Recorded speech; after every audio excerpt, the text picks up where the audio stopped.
Você vai ver agora duas matérias, uma da TV Cultura, que mostra o assassino de Jon Lennon, dizendo que foi conduzido por vozes para matá-lo.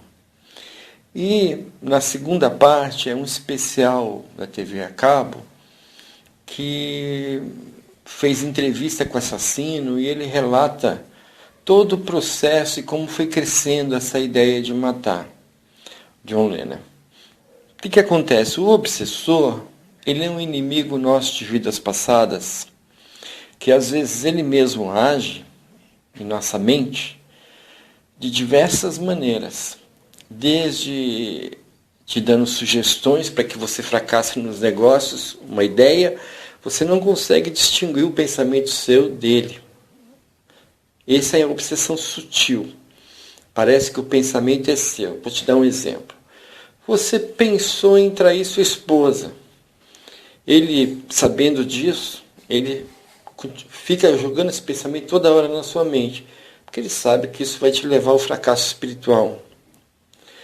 A maioria dos suicídios é causado por obsessão. O Espiritismo relata isso. Então, o obsessor pode até te dar dinheiro, te levar ao fracasso, pode te levar também a perder a consciência e teu carro bater e você morrer. Ele é inimigo de vidas passadas, você aprontou, você fez o mal a ele, agora ele devolve esse mal para você. Deus permite, porque assim se faz a justiça e vamos percebendo que não devemos fazer o mal a ninguém. É melhor sofrer o mal do que fazer o mal. Tá bom? Veja o vídeo. Abaixo na descrição tem link de ótimos vídeos que você vai ficar impressionado com eles. E também leia o texto abaixo. E no último link na descrição tem os livros que, se você baixar e ler, principalmente o livro dos Espíritos, para quem está começando, você vai ver, você vai entender a vida sobre um bem mais profundo. Não vai ficar achando que tudo é injustiça e tal, que a vida não faz sentido, tá bom? Jon Lennon morreu há 30 anos em Nova York, deixando uma legião de fãs com saudade de suas letras, músicas e ideias geniais. O assassino do ex-Beatle, Mark Chapman, está no arquivo especial de hoje. Eram quase 11 horas da noite de uma segunda-feira em Nova York. Jon Lennon chegava em casa no edifício Dakota. Foi baleado pelas costas com 5 tiros. Lennon tinha acabado de autografar a capa de seu mais novo disco para o assassino. Chapman alegou que vozes o incitaram a matar o ex-Beatle. Ele citou o romance O Apanhador no Campo de Centeio de Salinger como inspiração para o crime. Disse que se identificava com o protagonista, um adolescente revoltado. Mas também havia outros motivos. Para Chapman, Jon Lennon disse várias blasfêmias, entre elas que se achava mais popular que Jesus. Chapman foi condenado à prisão perpétua. Preso há 30 anos, já teve sua liberdade condicional negada 6 vezes. O assassino de Lennon interrompeu uma trajetória brilhante de um dos maiores ídolos do rock e da cultura pop.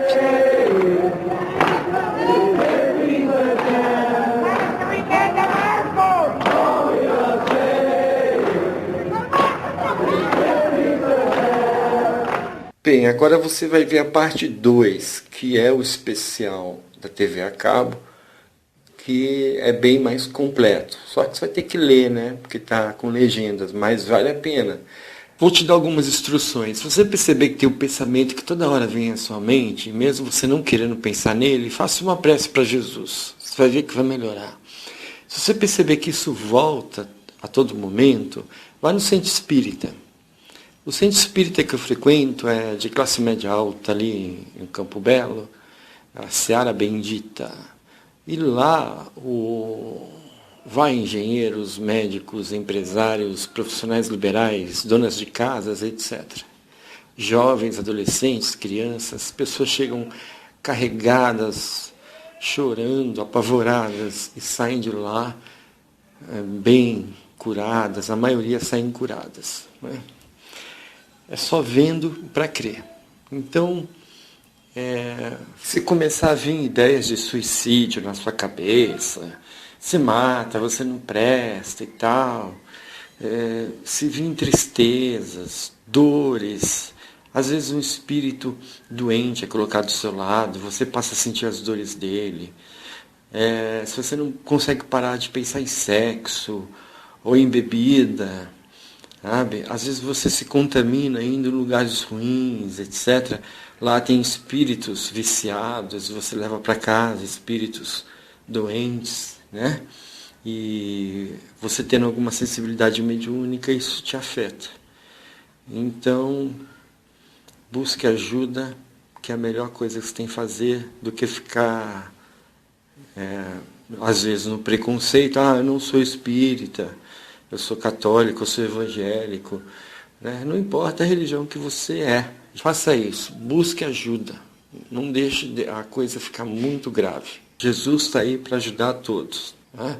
E todas essas pessoas instruídas estão lá, buscando ajuda humildemente. Não esquece de baixar os livros, estudar e ver os outros vídeos abaixo. Um abraço. I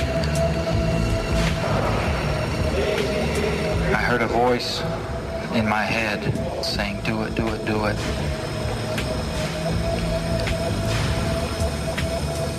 And as he passed me, I pulled out the gun, aimed at his back, and pulled the trigger 5 times in succession.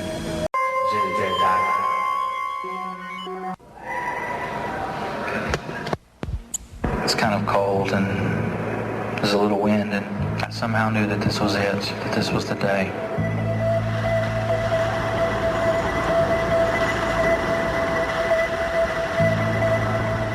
And all of a sudden, from way across on Central Park West, I see a limo. And I know that it's him. I have this incredible feeling.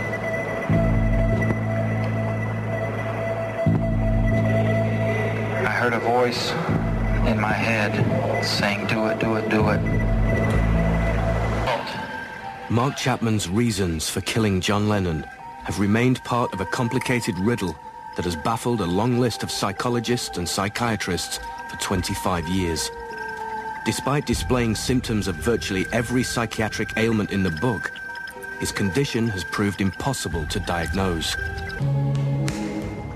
He just started talking about a little man inside of him and a big man inside him. The big man won the battle the last few times, and his inner person told him not to do it. But tonight, the little guy won, and he did do it. He put 4 in him, 4 or 5.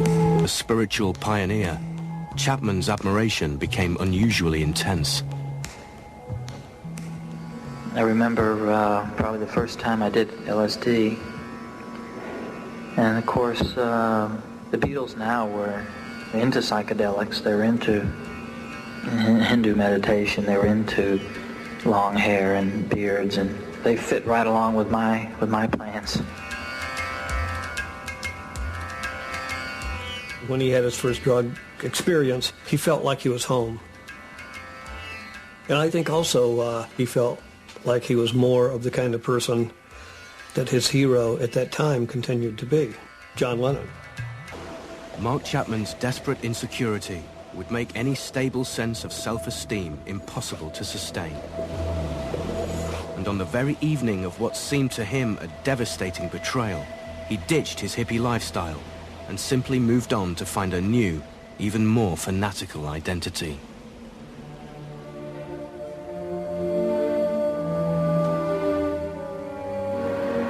I was lying back on the sofa, feeling like I was nothing, like I was nobody. And I remember I lifted my hands, and I said, Jesus, come to me, help me.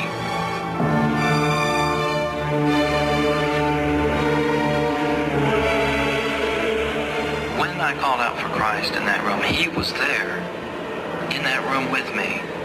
And I felt the whole insides of me transformed. I felt I had really found something. Usually people will tell you that little people told them to kill somebody, or told them to burn that person, or hurt that person, or stab that person. You read about that in the paper all the time. My little people didn't want me to do any harm to anybody, because they were appalled when they were informed that I wanted to murder Jon Lennon. And they shortly dissolved afterwards.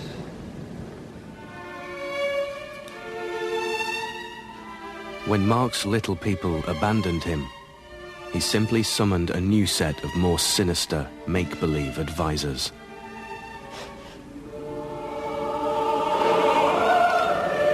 I would say I had sessions trying to invoke the devil's assistance probably 3 or 4 times, calling out to the devil, give me the opportunity. I remember those exact words, give me the opportunity to kill Jon Lennon. His personality had become cleanly split into 2 halves. One he called an evil child. The other he called the phony adult. And it was the child who had taken control.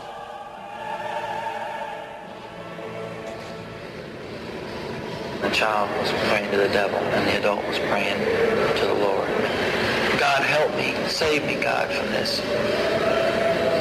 No, no, no. The devil, help me. Help me, devil, help me. Give me the power and the strength to do this. I want to be important.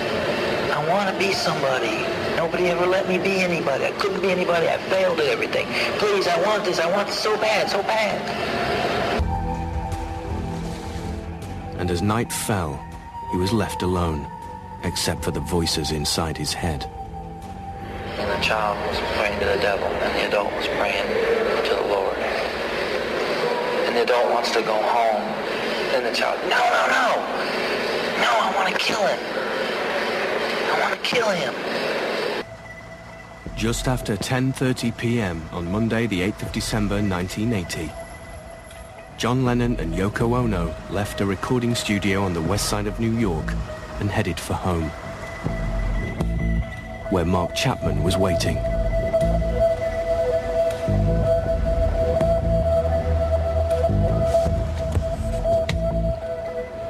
It's kind of cold and there's a little wind, and I'm sitting midway in the tunnel of the entrance of the Dakota on the little curb on the left. And all of a sudden, from way across on Central Park West, I see a limo, and I know that it's him. I have this incredible feeling.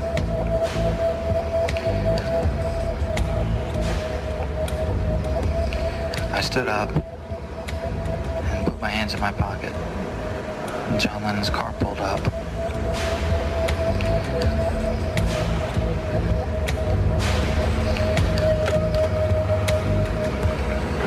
I remember Yoko got out. And then Jon Lennon followed about 20-30 feet behind her. And as he looked at me and I looked at him, I nodded, and I think he recognized me.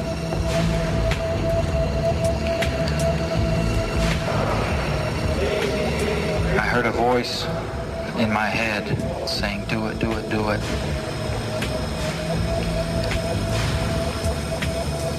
And as he passed me, I pulled out the gun, aimed at his back, and pulled the trigger 5 times in succession.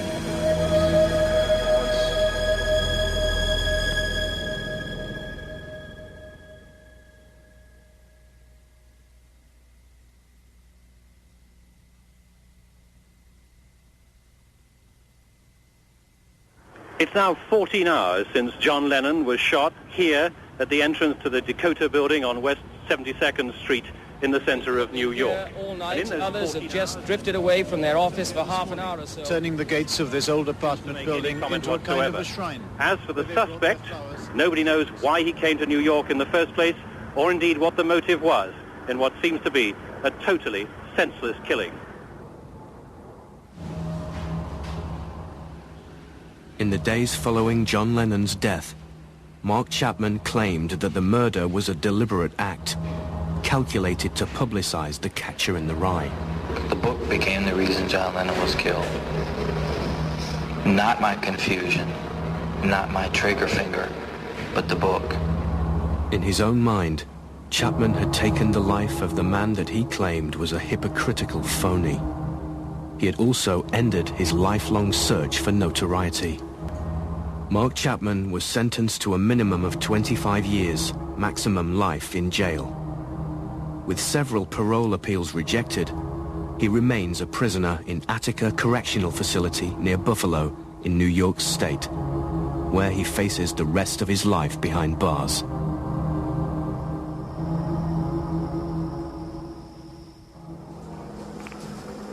I read the Bible every day now. I pray every day now. I give every factor of my life to the Lord. When he began talking to journalist Jack Jones, Mark Chapman's aim was to tell the world that he was sorry. But his interviews suggest that the disturbed personality that drove him to murder 25 years ago remains unchanged. And I feel like I've finally got a grasp on my life now where We have to take his words within the context of who he is, what he has done, and realize that he is still, to a large degree, a very narcissistic, egotistical person who needs to feel that he is in control. I'm a healed man. I'm a spiritual man. I'm a man who's gone through battles with demons.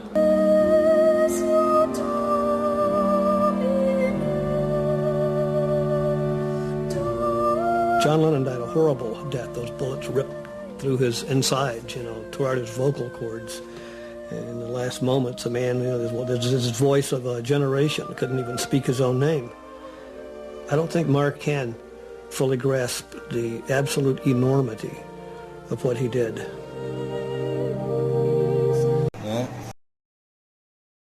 Ask not what your country can do for you.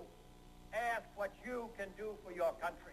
Leia o Livro dos Espíritos de Allan Kardec. É um livro muito fácil de entender. O livro é todinho de perguntas e respostas. E você vai no assunto que mais te interessar. Família, sexo, dinheiro, por que um é rico, outro é pobre, etc. Né?